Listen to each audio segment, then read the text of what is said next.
With calls growing for Joe Biden to drop out of the 2024 presidential race, it is clear that Governor Gavin Newsom wants to replace him as the Democrats' nominee. But coming up, I'll give you the names of the 5 opponents that Newsom has to square off against and what we plan to do at Reform California to make sure that Newsom never steps foot inside the Oval Office. All that and more coming up.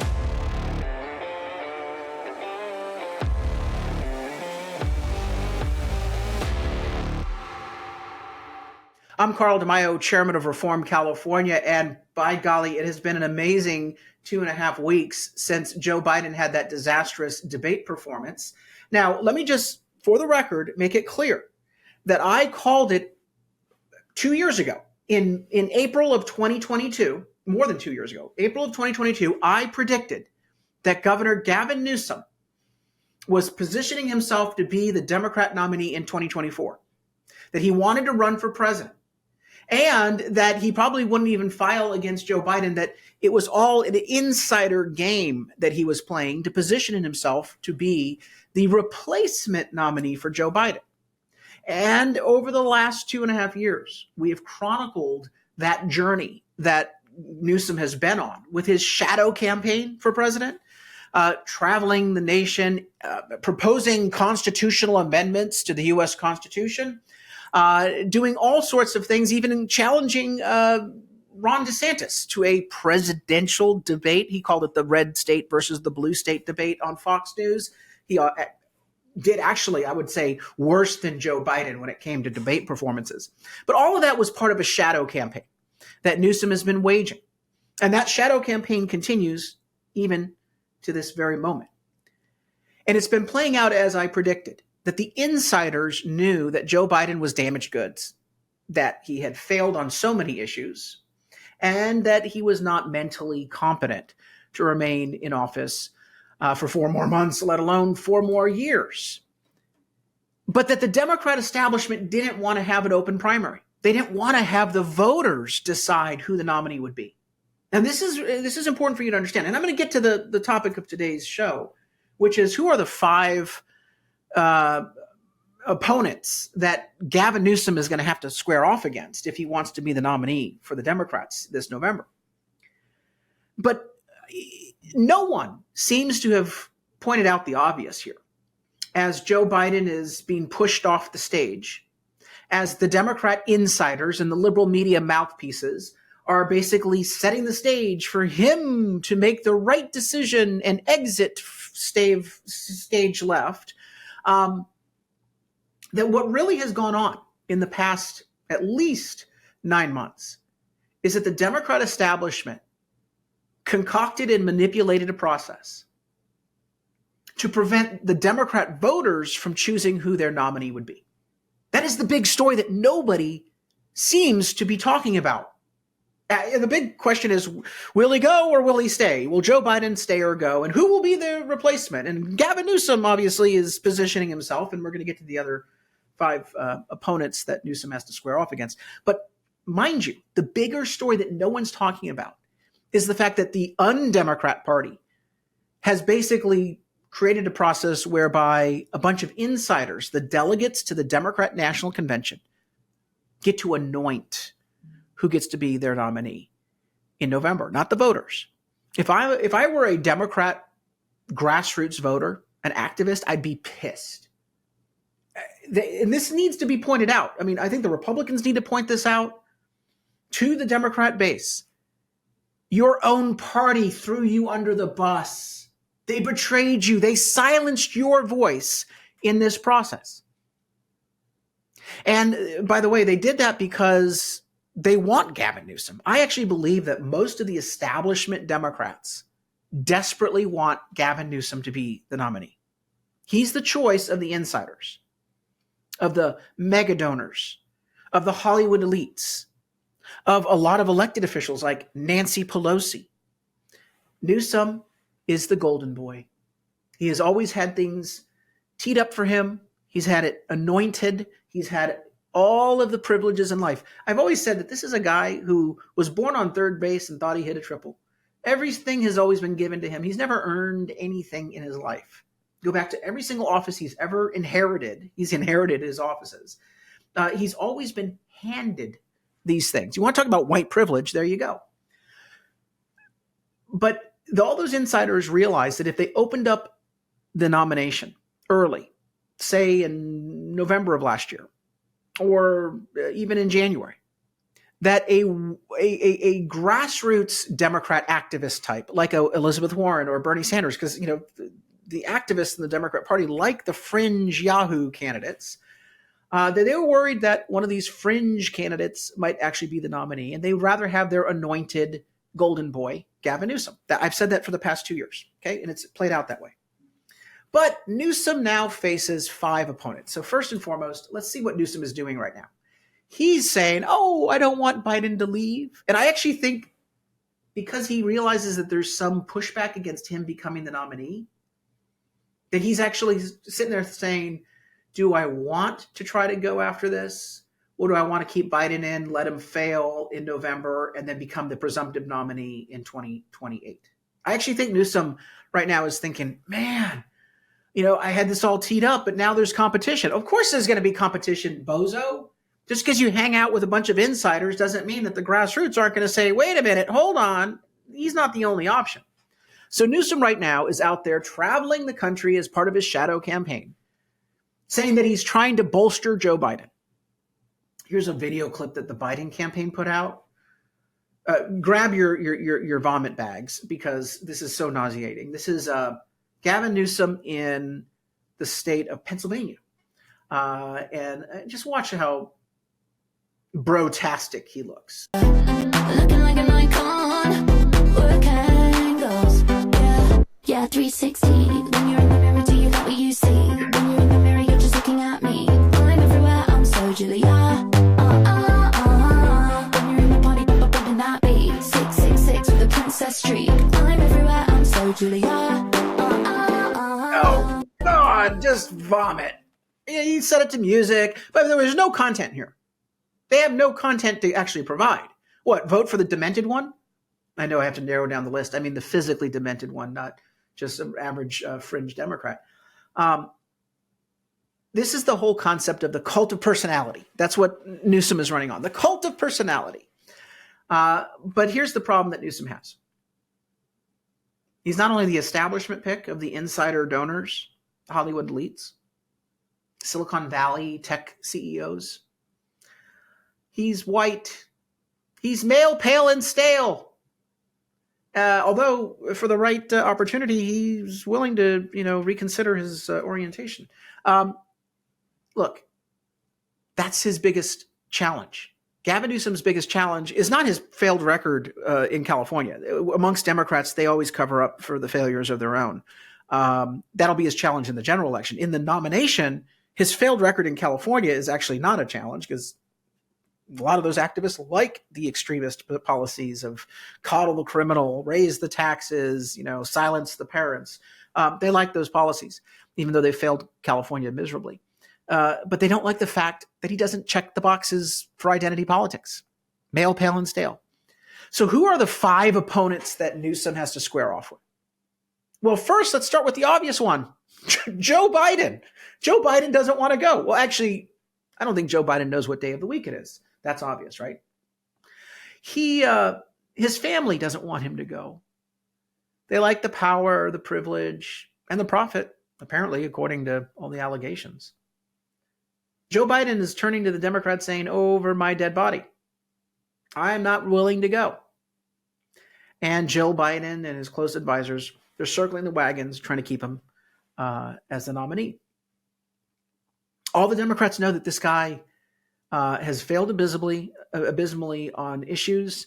And now the American people are looking at someone who literally cannot speak coherently, cannot make it through a day without gaffes and without multiple naps. This candidacy is in freefall. And the Democrats know that. And it's their own fault. As I mentioned, they architected this system of keeping him around so that they could get past the point of any of these Democrat primaries, cut the voters out, and then we'll just swap out at the very end with our choice. So Joe Biden is his first opponent. because Biden's going to fight every single moment. I actually think, again, as I said from the beginning, I think Biden's going to be forced out. I think that he is going to drop out. We'll see. The second opponent that Newsom has to overcome is Barack Obama. Whoa, wait, Carl. He's already been president for 2 terms. He can't do a 3rd term.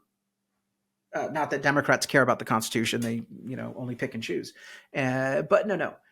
Obama has been a major factor in the Biden administration. And Obama really just doesn't like Gavin Newsom. The Obama team sees Newsom as not controllable. And the Obama team would rather have their pick. And you know who their pick is, right? Kamala Harris. Harris has been an inept vice president, completely incompetent. I mean, you have to work to be as bad as Kamala Harris. And in a future show, I'm going to go through Kamala Harris's damaging, destructive, extremist record here in California as San Francisco DA and the Attorney General of the state of California, because most Americans only know her as the incompetent, word salad, inept vice president for Joe Biden. Can't even make Joe Biden look good. As bad as Biden is, Kamala Harris is worse in terms of her competency. But people don't know about how bad she was as an elected official here in California, and I plan to shine a light on that in a future show. But Kamala Harris is the tool, the vehicle, the Manchurian candidate, if you will, of the Obama team. Oh, it's so clear. Nobody's talking about that. The big fight right now is that Obama wants to control the nominee. Obama knows that we're not going to get Biden across the finish line in November. He doesn't want to lose the Oval Office. He already has his people installed in the White House, but the Biden people keep pushing back against that. So he has a lot of influence. But with Kamala Harris, he'd have it lock, stock, and barrel. He would be in control of the administration under a Harris presidency. And he knows that.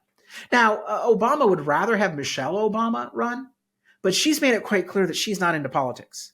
Could that change? Possibly. I never say never in politics. People surprise you. People say one thing and they turn around and do another. So for all the, no, I don't want it. Could Michelle Obama actually be the secret candidate? Yeah, and she'd probably be one of the most formidable candidates Democrats could put up. But from everything we've been told is she doesn't want the job, so it looks like Obama wants to go with the heir apparent, Kamala Harris. And here's why Kamala Harris is the Obama pick. Not only is she controllable, but she's a black woman. It's identity politics. That's what this is all about. You've had a lot of Democrats say that they don't like the idea that there would be a white man, a straight, male, pale, and stale man be the nominee.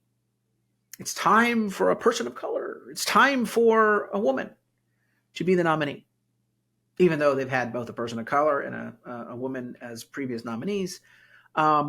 With Kamala Harris, that checks the box. And there's a lot of base voters that are going to be upset if Kamala Harris, the woman, the minority, is eclipsed by the male, pale, and stale governor of California.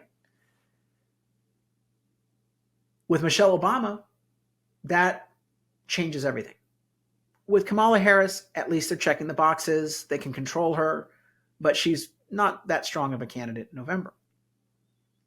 The third person that Newsom has to overcome, so you have Biden, Obama is Harris / Michelle, is Governor Whitmer of Michigan. Now, what does Governor Gretchen Whitmer of Michigan bring? Well, she's a woman, and she's from the swing state of Michigan. So that puts that state more solidly in the Democrat column. At least that's what they're thinking. So a few days ago, Whitmer came out and said, "Oh, no, I'm not running against Biden. I'm not running against Biden. I'm shutting that down. But I'm going to be going on a book tour." Can you say shadow campaign? Again, all these insider politicians have been aware of this. So she's suddenly going with a book maybe a coloring book. But now that was 2 days ago. Now today, this morning, it's Whitmer. Biden has to prove to people he's up for the moment. Oh, how quickly things change. So what Newsom has a problem with Whitmer on is the fact that she's from a competitive state, Michigan, and she's a woman. But she's not as well known amongst the billionaire donors, the Hollywood elites, the tech CEOs from Silicon Valley. But she is a woman. She's a competitor. Another governor that is sniffing around is Josh Shapiro from Pennsylvania. Again, the edge he has against Newsom is he's coming from a swing state, Pennsylvania. So if he's the nominee, that would move Pennsylvania closer, but not entirely, into the Democrats' column. They cannot lose Pennsylvania and somehow beat Trump in November. Problem is that he's also male, pale, and stale. Not a good competition. Finally, J.B. Pritzker. He's probably the weakest of the five people standing between Newsom and the nomination for the Democrats. Here's why. He comes from Illinois. That state is a blue state. It ain't going to move anything into anyone's column. He's also male, pale, and stale. But he's a billionaire. He's got a lot of money that he could write his own big check to basically capitalize his campaign. Because there's all sorts of talk about the money that Biden has raised may not be able to be used effectively for the Democrat nomination if it switches. I think that's dubious. I think there's a lot of different ways that money flows in politics for these Democrats to move money around. I've seen it happen too many times. So I wouldn't put too much stock in that. But I'd consider him a dark horse. Other names that have been bandied about, like Pete Buttigieg, not happening. He's looking for vice president. Here's the bottom line. Gavin Newsom desperately wants this. The insiders that are not in the Obama orbit desperately want Newsom. But they're up against identity politics. Oh, you've hoisted yourself on your own petard, Gavin. You've played identity politics for decades here in California, demonizing Republicans as homophobic and racist and all this other, and sexist and all this stuff. But now your own party will devour your presidential ambitions because you're male, pale, and stale. How does that figure? Look, I still give Newsom strong chances to be the nominee because those powerful elites, they don't care about identity politics when it comes to power. They'll say, look, these identity politics groups, the gays, the blacks, the women, they'll vote for the Democrat because we'll smear Donald Trump. They'll stick with us. And sadly, it's true. Democrat voters will say, well, I'm for, all identity politics, until they're not. They always seem to be willing to go with the male, pale, and stale option. They did it with Biden. And there were a variety of women and people of color that ran against Biden in 2020, but he became the default nominee. Newsom still, I believe, has the edge. In order for him to overcome, though, the Obama team, it is going to have to be an all-out civil war in the Democrat Party. And I'm just getting my popcorn box out, and I just cannot wait to see this play out. And it is going to play out in a matter of days, maybe tops 2 weeks. But those are the handicap odds for Newsom and who he's really competing against. Is there a dark horse I'm not thinking of? I don't think so. Again, I've got enough wiring amongst Democrats that I've asked, who do you think? And I hear rumblings. That's why I told you Newsom was running 2 years ago. There's no doubt about it. He's been running a shadow campaign, and it's played out exactly as we predicted on this show. In a future podcast, we're going to be taking on Kamala Harris because she seems to be the Obama pick. We're going to talk about her disastrous record here in California. Everyone knows she's been an inept and incompetent vice president, and that'll get a lot of national attention. But I think those of us here in California uniquely are positioned to warn the country just how bad she was as a district attorney in San Francisco and as the attorney general of the state of California. We have to warn people of her pro-coddle criminal policies. She was the GOAT. She was the original Soros prosecutor. before it was known as a Soros prosecutor. She was the one light on crime in the state of California. And under her watch, crime spiked in San Francisco. And, of course, as Attorney General, she destroyed any sort of integrity in our ballot measure process by putting manipulative titles. She was the one that basically invented that corrupt practice of the Attorney General rewriting the ballot titles on initiatives that they don't like. Kamala Harris. That's right. The death of democracy under Kamala Harris. People need to know about that. But people also need to know about the failure of Gavin Newsom. So please go onto our website, reformcalifornia.org, and chip in a contribution, because we are on a mission to expose Gavin Newsom's failures as well as Kamala Harris's failures here in California. And we are the ones who have witnessed it up close and personal. Help us get the word out to the rest of the country by chipping in a contribution. Also, check out our efforts to end the Democrat supermajority in the state legislature in the November election, as well as the ballot measure campaigns that we're running, all on that website, reformcalifornia.org. Sign up to get our voter guide, please. We give you the plain English description of all the ballot measures. That's at the bottom of the website at reformcalifornia.org. Just type in your first name, last name, email, phone, zip code, and subscribe. We will send you the electronic voter guide for every race on your ballot in your area in October, right before the ballots hit. Until next time, Carl DeMaio, Chairman of Reform California. Help us break through the censorship of the liberal media. Like this video, subscribe to this channel, and smash that notification button so you can stay up to date on all the developments in California news and politics. Also, please visit the website, reformcalifornia.org, for ongoing news coverage and to join one of our campaigns in the fight to take back our state. If you can, please sign up as a volunteer or chip in a contribution. This episode of Reform California with Carl DeMaio, paid for by Carl DeMaio for State Assembly 2024.